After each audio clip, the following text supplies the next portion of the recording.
The United States, in a sense, has an entire history that brought it to this point.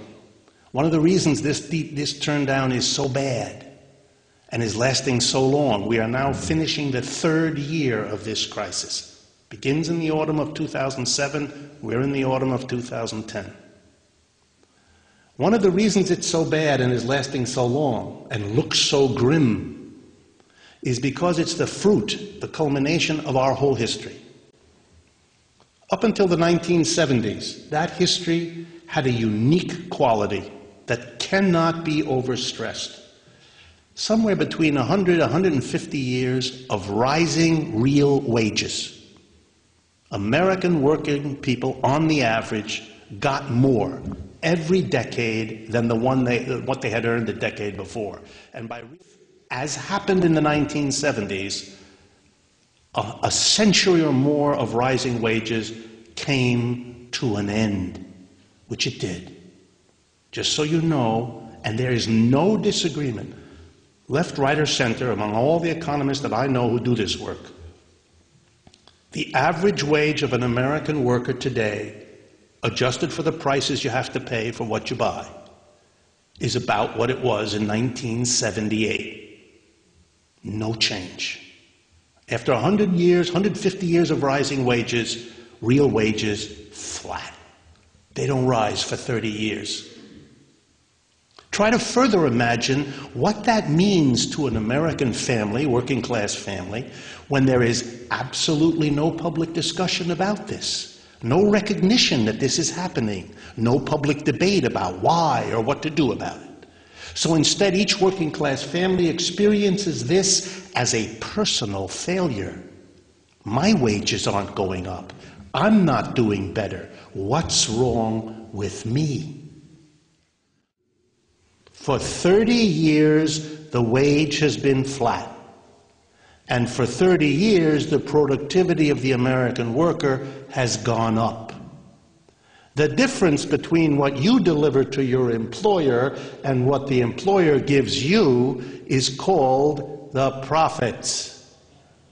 For 30 years, as Americans worked more hours, stressed their families, and took on unsustainable debt, they were delivering a flow of profits to the employers that was more than any fantasy of an employer beforehand could have imagined. Now let me remind you what our employers did. First, they looked at the pot of money rolling in and they came up with a different explanation from the one I just gave you. This wasn't about flat wages. This wasn't about employers no longer having to raise their workers' wages. No, no, no. This was about managerial genius. We developed a new set of cultural heroes. Jack Welch at GE, Lee Iacocca, remember Chrysler. These were fantastic gentlemen who somehow had discovered the way to I won't bore you with how many television programs they were on, what bestsellers their books were. And of course, they had a good reason to come up with that explanation, because if a huge explosion of profits was due to their genius, it would only make sense that you will pay them better. 30 years ago, the average CEO made, I remember the numbers, 60 to 70 times what an average worker made. Today it's in the several hundred times. Why? Because we had a profit bonanza in the last 30 years that made it possible. What else did they do with the profits? They made that difficult decision, which is easier when you're rolling in money, to move production out of the United States to someplace else, where the workers are cheaper and the profits are better. Difficult decision, risky decision. But when you're rolling in money, much easier. What else did they do? They merged and acquired one another. We had unbelievable combinations of firms. They were rolling in money, of course they could buy each other. Now here's another thing they did. They moved into politics. They noticed something, that as the American working class got consumed with coping with a flat real wage, exhausted with the labor, stressed with the family falling apart, worried about their rising debt, they had less and less time for civic activity, for cultural associations. If you're interested, there's a remarkable book by a professor of sociology at Harvard named Robert Putnam. He wrote a funny book with a funny title. It's called Bowling Alone. Go get it. It's a study of the withdrawal of Americans from civic and social participation, starting in the 1970s. Stunning. We don't bowl in leagues anymore. The idea of his title. We bowl alone. American workers withdrew from political participation, among other things. But don't worry, somebody else came in to fill the blank.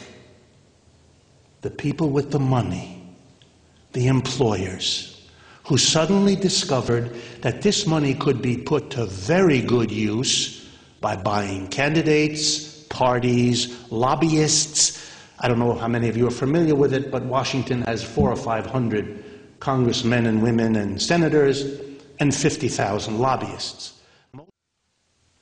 So in order for this crisis to be explained, we have on the one hand an exhausted, over-indebted working class. By 2007, workers in America couldn't work anymore, physically. They couldn't stand it. And they couldn't borrow anymore because nobody's going to lend them to them anymore because they're defaulting. It's over, this 30-year period. It's not coming back. We postponed the reckoning with what it means to stop raising workers' wages for 30 years by exhausting our working class and by dumping them in a sea of debt. We're finished. Can't do any more of that. Meanwhile, the employer class, floating in money like they had never seen before, began to do what wealthy people have always done in the history of capitalism when they've had a good period. Remember what led up to the great crash of 1929? The Roaring Twenties. Same story. When those employers paid themselves stupefying wages, salaries, bonuses, stock options, and I do recognize, and I'm proud of you all, you as American citizens, for having gotten angry over the last year and a half as you read about those packages of $10, $20, $40, $50 million payment for top executives. You're right to be angry. You're just 30 years late. What did these people do with their money? They were the new rich, the new spectacular rich. And they really got into it. And they wanted to become rich not only by what they had been doing, getting a rising productivity from workers without paying them rising wages, but they now wanted to make money with their money. A whole new industry developed. People who put together an enterprise whose whole function is to take rich people's money and invest it in an effective way. These things are called hedge funds. That's what they do. Investment banks and hedge funds, what they do. And they began to compete with one another for the money of the new super rich. And to win that competition, they had to show better and better returns.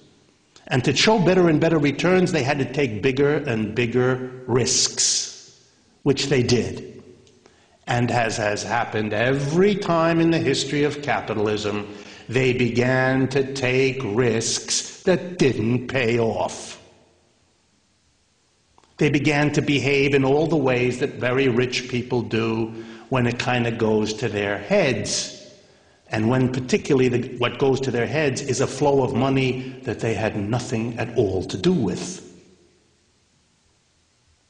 They gave their money to the Mr. Madoffs of the world, gleefully hoping for wonderful returns, which he promised, and which in his classic Ponzi scheme he delivered. So by 2007, not only was our working class exhausted, but our employer class had speculated itself into a chaotic universe of financial instruments that no one knew exactly how they worked, or where they were, or who owned them, or what you could do if they started to lose value. And the entire house of cards collapsed. The reaction in Europe is profound. If I had time, I'd spend time on it. The mass reaction of the working classes in Europe against this austerity is the most exciting development on the left in European politics for decades. Let me give you some examples. On the 7th of September, 2.5 million French workers, it was a Tuesday, stopped work, shut down the factories, the offices, everything, and moved into the streets against austerity. The particular austerity that freaked them out was a change in the retirement age from 65 to 67 for your full retirement, and from 60 to 62 for your partial retirement. And they got the slogan carried by the people in the streets of Paris and Lyon and Nice read like this: "We already pay for your profits. We will not pay for your crisis." That's remarkable. The population in the United States is roughly 5 times that of France. An equivalent demonstration in the United States would have involved 12.5 million people. We've never had that in our history. This is an extraordinary event. All 6 federal trade union associations in France, they have 6, united together to produce this demonstration, which was led by the trade unions. The exact same thing is being planned in Spain for the 29th of September, Wednesday of next week. The 29th of September is also historic because it's an all-European day of protest. In every European country, England, Scandinavia, Greece, Spain, Portugal, you name it, there will be strikes and demonstrations against the austerities in each country being pushed by the capitalists, the businesses, and the banks. This has been a momentous change in the relationship of trade unions to one another and the relationship of trade unions to the left.